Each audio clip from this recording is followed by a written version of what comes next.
Hello all, I'm Sai and you're watching The Book Dragon. In today's video, I'm bringing to you my spoiler-free review of The Midnight Library by Matt Haig. This is definitely the book which most of you guys wanted me to read in 2021, but I did not end up reading it in the last year because of various reasons, but I had bought the book then itself. So I just decided to pick it up as the first book that I read in 2022 and I did it. I can say that this was a great start in terms of reading for the year because the book itself is really awesome. I have not heard anyone talking anything negative about this book on any platform, and that itself hyped the book a lot for me, and I was a bit skeptical whether it will live up to that hype or not, but trust me, it did. So without any further ado, let's get into the various sections of the review right away. Some of the trigger warnings for this book include suicidal thoughts, suicide itself, depression, as well as death of a loved one. So if some of these things are triggering to you, please do keep them in mind while you are picking up this book because they contain all of them, at least in small amounts. They are not so exaggerated and descriptive, but they are present inside the book. Starting with the plot, we follow our main character, 35-year-old Nora Seed, and she has nothing that is great going on in her life at all, and she's totally very depressed. And one night in particular, what happens is that her cat dies and she's also not doing professionally good. Like all these things are not enough, she's also under antidepressants. She feels like she cannot handle all the things that are going on in her life and put up with them at all. So she decides to end her life and commit suicide. But after the suicide, what happens is that she does not die. She ends up in this in-between place called the Midnight Library, in between life and death. And inside the library, there are a number of books, and each and every book just shows a different version of her life if she had taken a different decision in the past, not just during the moment that she decided to commit suicide. So as we move on inside the book, we just see the different lives that Nora could have lived if she had decided certain things differently in her past. It is like a multiversal story, and the way in which the author has narrated the story of Nora in her different lives and connects them all together towards the end is really beautiful. And even if the book handles very dark topics like suicide and depression, the author just presents a lot of hope throughout the book, and there are also some quotes which the author has written across the book which are very comforting and necessary for people who are under depression. So as a whole, I can say that the plot of the book is super solid.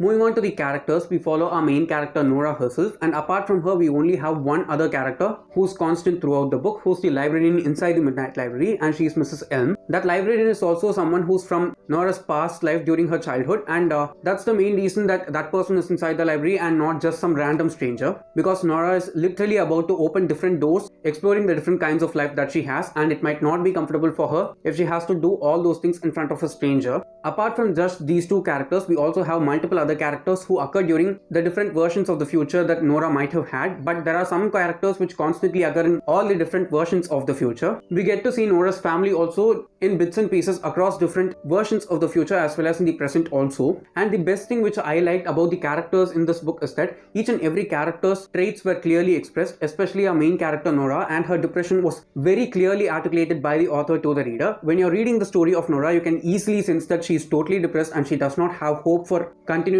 on with her life, and when she decides to take that decision in order to die, you can almost empathize with her. At the same time, when she's realizing all the things that she could have had if she had not decided to die, the realization also comes surging onto us like a wave. So I think the main character in this one is really good because she's very relatable, and I'm sure that each and every person in the world can relate to at least one aspect of Nora, especially with her depression. Moving on to the writing, I can say that the writing of the author in this one is the strongest pillar on which the book actually rests, because this is a book which deals with such heavy topics like depression, anxiety, and suicidal thoughts, and if the author does not know how to handle all those things with his writing, I'm sure that this book can take a very dark turn and not end up being a good place for any reader out there, especially for the people who are suffering with depression and try to relate with the character and find some hope from the story that they are reading. And when we see all those things that are happening inside her life, we are also getting that sense of hope which we need in order to carry on with our lives itself despite all the hardships that we face on a very daily basis. Excluding the comforting factor of the writing, I can say that the writing in this one is super atmospheric and immersive, because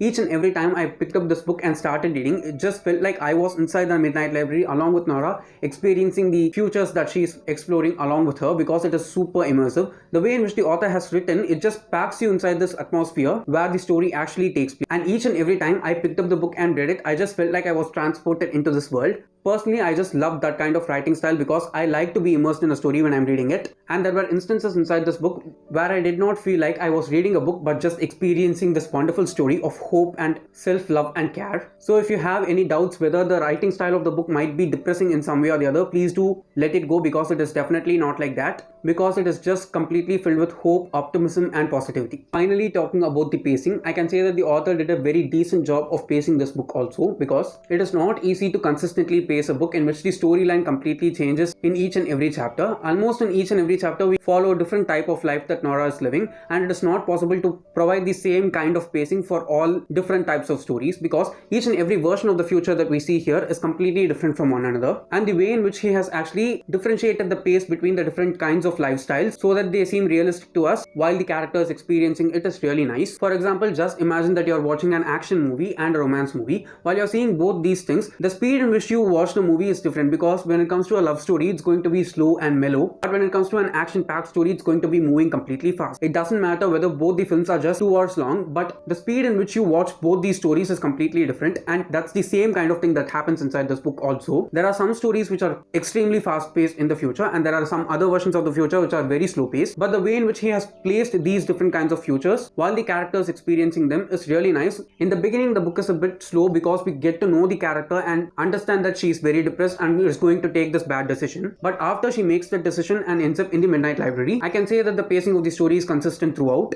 and especially towards the climax when we see all the things that are happening, it just wraps up in a really good way. Since this video is spoiler free, I'll just tell you guys what is my most favorite version of the future that we saw of Nora in this one, and it is the future in which she's a glaciologist. I'm sure that while you're reading the book, you'll figure out that that's going to be a version of the future that she's going to see. There are many instances within that future which I loved a lot, and I can easily say that that particular chunk of the story made it stand out for me a lot more compared to all the other books that I've read so far. And if you've read the book, please do let me know down in the comments what was your most favorite version of Nora's future. So yes guys, that's my spoiler-free review of The Midnight Library by Matt Haig, and I can say that I enjoyed this book very much, and I have to thank all of you who've been bludgeoning me to read this book for so long right now, and finally I just picked it up and read it, and I'm so glad that I did. If you've read the book, please do let me know what you liked about the book, what you did not like, and what are the things which were totally relatable for you, because I'm sure that there are multiple instances inside this book which is at least slightly relatable to each and every person out there. And if you did find this video useful in some way or the other, don't forget to give it a thumbs up and also share it to your friends. If you want to get more content from me, do subscribe to the channel. Thanks for watching and have a great rest of your day.